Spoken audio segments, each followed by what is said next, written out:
Hi, I'm Seamless, and today I'm going to show you how to make this sound.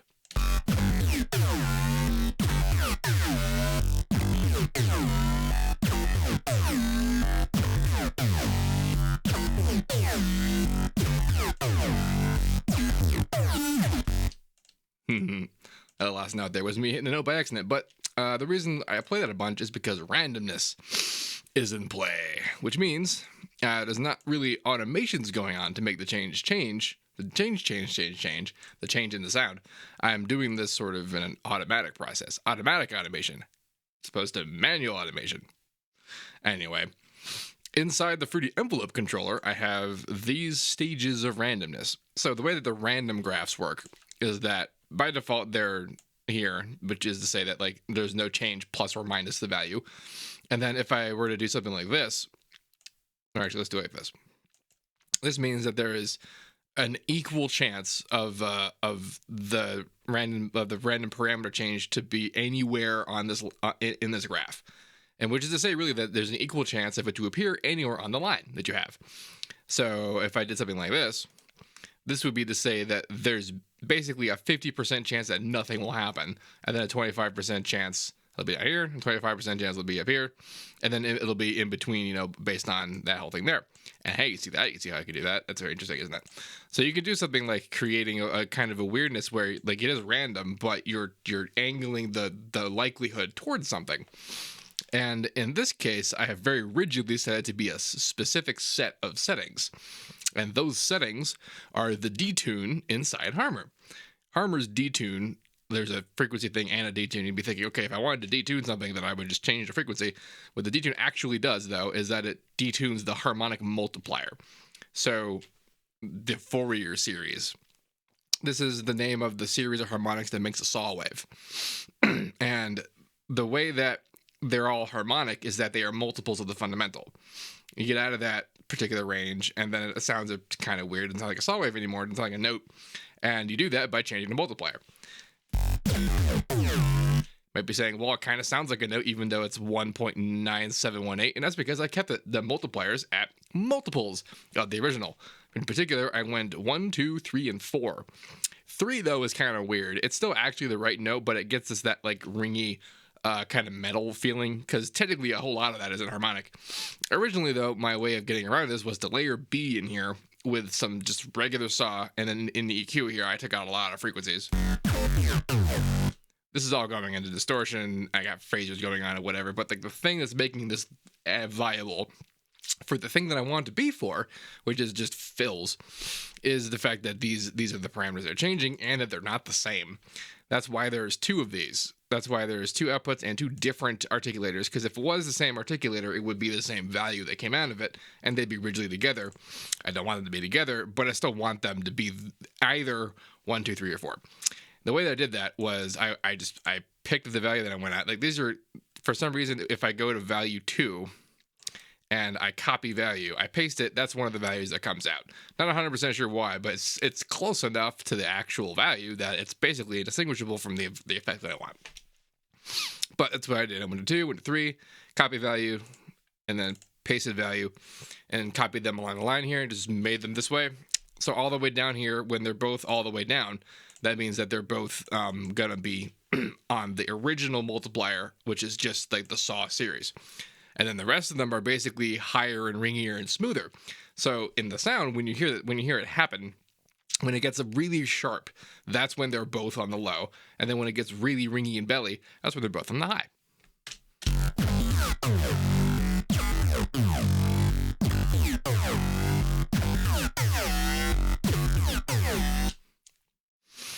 So that is really what I wanted the sound to be, is a kind of a fill element. Like this is a whole big phrase that's just going all at once, but this is where you would put these, is you would put them like at the ends of things. And while my style is definitely to manually automate stuff to happen where I want it to happen, when I want it to happen, sometimes a sound is like not that consequential, and something like this is kind of like that.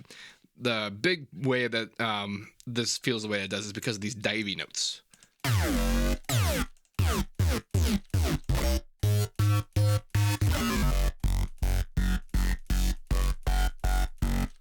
See, it still does the thing when it does that, but the sail on the way down. Of course, you didn't want to be a note. Is doing a lot of fun stuff, and it's due to the harmonic change to multiplier, and then also it's due to what the phaser is set to. So let's talk about that. In Harmor, the phaser has a harmonic mode, and then okay, actually, before I guess we talk about that, we got to talk about, actually, this is a related thing, two things together at once, because what harmonic mode does in Harmor is that it makes the phaser change its position based on individual harmonic pitch. The hell does that mean? Anything I just said mean? Well, the phaser at all does what it does. Like you can see here, like there are these little holes in the spectrum. But remember, the spectrum is an illusion of a whole bunch of sine waves being played at one time, where any one of them is essentially receiving a specific instruction to be on or off at a given moment. And then that instruction can be changed. And the nature and the way of the change is pretty much the whole thing about Harmor, is that we're just changing that about all the harmonics in concert. And the regular ass phaser just kind of has the holes and moves up and down. It's shaped in a way to make it feel like a regular phaser. This one is the one that's special. This is the one that makes it change based on the pitch change. And it's a little hard to detect just by looking at it. But I'm also engaged into Prism. And I haven't changed the graph. This is what the graph looks like. And what Prism does is that it changes the pitch of individual harmonics based on this graph. So if a harmonic existed here, it would go up in pitch. If it existed here, it would go down in pitch a little bit. And by exist here, this graph is an octave distribution of the harmonics. What the hell I mean by that is that from right here to here, there was just the one harmonic. It's not even a harmonic. It's the fundamental. It's the original tone. First harmonic, and then the second harmonic is in here, third harmonic, and then there's more harmonics per octave, because that's what these black lines represent, is octaves worth of harmonics. There are twice as many harmonics in the next octave as there was in the previous one, so much so that half of all the octaves in the entire series, harmonics in the entire series, exists in the last octave. Wow. Anyway, I have this particular window open for another reason, and we'll get there eventually, but this is what I'm saying about Prism. So this is what Prism does. Now, I have it on just a little bit, and then just enough to get the Harmor's phaser to do the job. And you see how when I was moving it, this started to happen. And that's because it's not like this shape showed up. It's that these harmonics had their pitch change, and that made them change the position of the phaser for that harmonic. And then all together, that's what that looked like.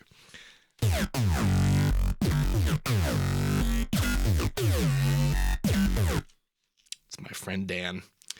Anyway, the diving bit matters, though, because this is what I said before, pitch change, and this is a sliding in pitch.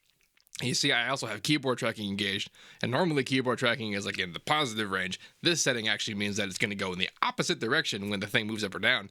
And the fun bit about it is that pretty well, regardless, it's still going to move around. That was probably really painful, and I'm sorry. That didn't totally mean to have that happen exactly. Yeah, there we go. So you see how I moved the pitch down? It kind of went with it. It still goes with it. It's going to move with it no matter what. But that is why the big slides have the palette smear that they do, versus like just playing a static note.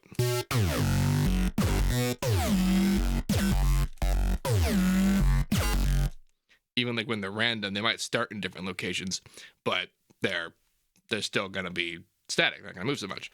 And then the sliding down not only changes the nature of it, but it also moves it, and that's why it sounds this interesting as it does doing that. So another element of randomness I have is using unison at all. So another thing that changes pitch. We use the Prism to change pitch, we use the sliding to change pitch, and now we're using the Hertz unison mode to change pitch. Another thing that would affect the shape of this is the depth of the pitch in the unison. Am I doing anything with this? No, but I am doing something with this. I have randomness engaged on the phase of the unison. And that's because, while the Hertz mode in unison is random anyway, which is to say that starting phase is not ever the same, the different unison phase settings are very different from each other and what they sound like with the sound. And I like them all. I just did.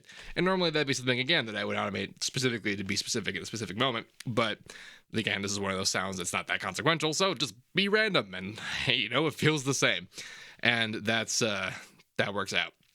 I don't believe I'm doing anything that special on this side. This guy really is just here for harmonic reinforcement. Yep, cool. And all that's getting in here, and that's putting the distortion. And there is stuff in post.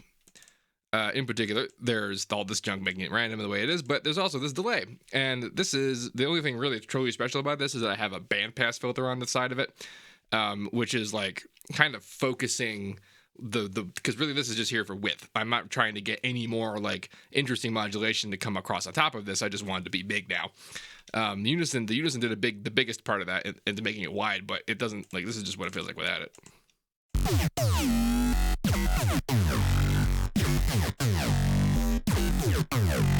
So there's a nice little, middle ground there. I also have the rate that's on the way that it is, but I haven't engaged on the time. So the time is being LFO'd there, and that means that it's always changing a bit. So there is a teensy bit of the modulation going on in like the side picture now. And this is going into a compressor, and it is being compressed.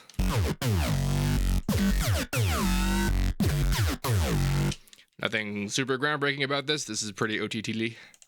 And a little bit of EQ. And really, like, the thing that makes this sound cool is that we're randomizing core aspects of it. And most to do with things like just the harmonic order and the phase. And because of the extremely reliant nature of the Harmor, I keep calling it the Harmor mode, Harmonic mode of the Harmor's phaser.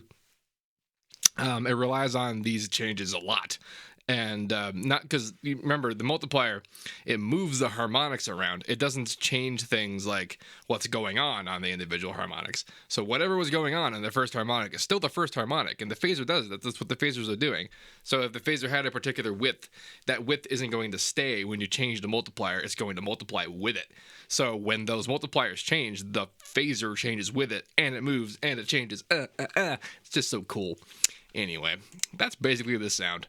It'll be available to download in the description of this video. If you have any questions about this, please let me know. Don't forget to like, comment, subscribe, and all that good stuff. Also, I'm doing a sale and lessons. Information on that in the description of this video too. And as usual, have a nice day.